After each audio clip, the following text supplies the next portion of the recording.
I saw some flycatchers. I think they're scissor-tail flycatchers. And the mic probably can't pick it up. There's a bunch of little birds calling here too. It's kind of a strange tree. It's not, I don't think it's a live oak. It's like these weird like clusters.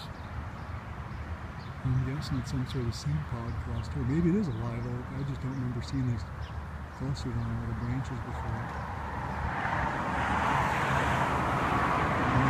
Very nice rest area on the highway on US 90. I think it's called the Medina rest area, but very nice the landscaping and the trees and stuff. They kept all the trees around here, and it's a bunch of birds moving through, plus of course less people, cars and whatnot on the highway.